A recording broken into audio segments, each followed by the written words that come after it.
আসসালামু আলাইকুম ভিউয়ার্স, আশা করি আপনারা সবাই অনেক ভালো আছেন। আজকে আমি আপনাদেরকে দেখাবো কিভাবে টাচ ওয়ালেট অ্যাকাউন্ট খুলবেন খুব সহজভাবে মাত্র 2 মিনিটের ভিতরে। সেটা নিয়ে আজকের ভিডিও শুরু করার আগে একটি কথা বলে নিচ্ছি, যারা আমার চ্যানেলটি এখনো সাবস্ক্রাইব করেননি অবশ্যই সাবস্ক্রাইব করবেন, আর ফেসবুক পেজ থেকে হলে অবশ্যই পেজটি ফলো করবেন। চলুন শুরু করা যাক আজকের ভিডিও।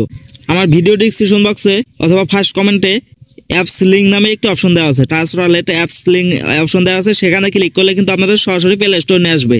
নিয়ে আসার পর এখান থেকে আপনারা ইনস্টল দিয়ে নেবেন। এখানে ইনস্টলের উপর ক্লিক করে আপনারা অ্যাপসটি ইনস্টল দিয়ে নেবেন। আমার যেহেতু ইনস্টল দেওয়া আছে, আমি এখান থেকে ওপেনের উপর ক্লিক করে অ্যাপসটি ওপেন করে নেব। অ্যাপসটি ওপেন করার পরে এই ধরনের একটি ইন্টারফেস চলে আসবে। এখানে দেখতে পাচ্ছেন গেট স্টার্ট নামে একটি অপশন আছে, আমরা গেট স্টার্ট এই অপশনে একটি ক্লিক করে দেব। গেট স্টার্ট অপশনে ক্লিক করার পর আপনাদের মাঝখানে এই ধরনের ইন্টারফেস চলে আসবে। এখানে দেখতে পাচ্ছেন ক্রিয়েট নিউ ওয়ালেট নামে একটি অপশন রয়েছে, আমরা ক্রিয়েট নিউ ওয়ালেট এই অপশনে একটি ক্লিক করে দেবো। এই অপশনে ক্লিক করার সঙ্গে সঙ্গে আপনাদের এই ধরনের একটি ইন্টারফেসে নিয়ে আসবে। এখানে দেখতে পাচ্ছেন ব্যাকআপ ম্যানুয়াল নামে একটি অপশন রয়েছে, আমরা এই অপশনে একটি ক্লিক করে দেবো। নিচে আরেকটা অপশন আসতে পারে, আপনারা সেই অপশনে ক্লিক করবেন না। এখানে কিন্তু আপনারা ভালোভাবে দেখে নেবেন, ব্যাকআপ ম্যানুয়াল নামে একটি অপশন রয়েছে, আমরা এই অপশনে একটি ক্লিক করে দেবো। এই অপশনে ক্লিক করার সঙ্গে সঙ্গে আপনাদের এই ধরনের ইন্টারফেসে নিয়ে আসবে। এখানে আপনারা টিক মার্ক দিয়ে দেবেন। এখানে 3টা দেখতে পাচ্ছেন টার্মস কন্ডিশন, আমরা এখানে টিক মার্ক দিয়ে দেবো। আমরা 3টা দিয়ে এখান থেকে টিক মার্ক দিয়ে দেবো। টিক মার্ক দেওয়া হয়ে গেলে এখানে নিচে দেখতে পাচ্ছেন কন্টিনিউ নামে একটি অপশন রয়েছে, আমরা কন্টিনিউ এই অপশনে একটি ক্লিক করে দেবো। কন্টিনিউ অপশনে ক্লিক করার পর এই ধরনের ইন্টারফেসে নিয়ে আসবে।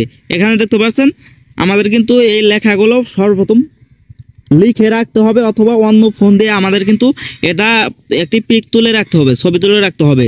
এটা কিন্তু আপনার অ্যাকাউন্টের কিন্তু এক কথায় বলতে গেলে আপনার অ্যাকাউন্টের চাবি।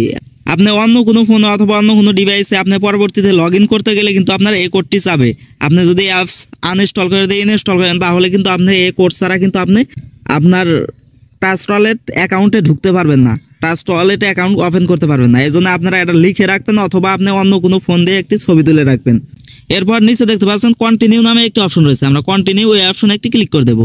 কন্টিনিউ অপশনে ক্লিক করার পর এই ধরনের ইন্টারফেসে নিয়ে আসবে। এখানে দেখতে পাচ্ছেন 1 নাম্বার অর্ডার দেওয়া রয়েছে, এবং 4 নাম্বার অর্ডার দেওয়া রয়েছে, 7 নাম্বার অর্ডার দেওয়া রয়েছে, 10 নাম্বার অর্ডার দেওয়া রয়েছে। আপনার ক্ষেত্রে কিন্তু অন্য ওয়ার্ড আসতে পারে। আপনি এখানে এখন মিলাবেন কিভাবে, আপনি এখান থেকে দেখে নেবেন। এখান থেকে আপনি যেই স্ক্রিনশট অথবা লিখে রাখছেন সেটা আপনি এখান থেকে দেখে নেবেন 1 নাম্বারে কি দেওয়া রয়েছে। 1 নাম্বারে যেহেতু এটা দেওয়া রয়েছে, আপনি এখান থেকে খুঁজে বের করবেন আপনার 1 নাম্বারের লেখাটা কোন জায়গায় রয়েছে। আপনারা এখানে এই যে দেখতে পাচ্ছেন আমাদের এই জায়গায় রয়েছে। এইভাবে কিন্তু আপনার 4 নাম্বার, 7 নাম্বার, 10 নাম্বার এইভাবে এইভাবে কিন্তু আপনারা মিলিয়ে দিবেন। দেখতে পাচ্ছেন আমি এইভাবে মিলিয়ে দিয়েছি, আমি ওটা দেখে এভাবে মিলিয়ে দিয়েছি। মিলিয়ে দেওয়া হয়ে গেলে এখানে নিচে দেখতে পাচ্ছেন কন্টিনিউ নামে একটি অপশন রয়েছে, কন্টিনিউ এই অপশনে আমরা আবারও ক্লিক করে দেবো। কন্টিনিউ অপশনে ক্লিক করার সঙ্গে সঙ্গে এখানে দেখতে পাচ্ছেন আমাদের কিন্তু পাসওয়ার্ড চাইছে। আমাদের অ্যাকাউন্টে কিন্তু একটি পাসওয়ার্ড দিতে হবে, 6 ডিজিটের। আমরা এখানে পাসওয়ার্ড দিয়ে দেবো। অবশ্যই আপনি পাসওয়ার্ডটি মনে রাখবেন, এরকম পাসওয়ার্ড 6 ডিজিটের দিয়ে দেবেন, অথবা আপনি 1 থেকে 6 পর্যন্ত চাইলেও দিতে পারেন। পাসওয়ার্ডটি দেওয়া হয়ে গেলে আপনাদের মাঝখানে কিন্তু আবারও এই ধরনের ইন্টারফেস চলে আসবে।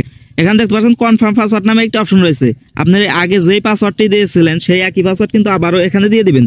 দিয়ে দেওয়া হয়ে গেলে আপনাদের কিন্তু এই ধরনের অপশন আসতেও পারে, নাও আসতে পারে। এখানে দেখতে পাচ্ছেন বায়োমেট্রিক লগ ইন, এরা কিন্তু আপনার আসতেও পারে, নাও আসতে পারে। যাদের ফোনে ফিঙ্গারপ্রিন্ট রয়েছে তাদের ক্ষেত্রে এটা আসতে পারে। আসার পর আপনারা এখান থেকে কনফার্ম অপশনে ক্লিক করবেন, অথবা আপনারা এই অপশনে ক্লিক করে আপনারা কিন্তু এখান থেকে ব্যাক চলে যেতে পারেন। এরপর আপনারা এখান থেকে ফিঙ্গারপ্রিন্টটি দেওয়া হয়ে গেলে আমাদের কিন্তু সরাসরি এই ধরনের ইন্টারফেসে নিয়ে আসবে। এখানে দেখতে পাচ্ছেন স্টার্ট ইউজিং টাচ ওয়ালেট, আমরা এই অপশনে একটি ক্লিক করে দেবো। এই অপশনে ক্লিক করার সঙ্গে সঙ্গে এখানে দেখতে পাচ্ছেন আমাদের কিন্তু টাচ ওয়ালেট খোলা একদম কমপ্লিট হয়ে গেছে। আমাদের কিন্তু খুব সহজে কিন্তু আমাদের টাচ ওয়ালেটটি খোলা সম্পূর্ণভাবে হয়ে গেছে।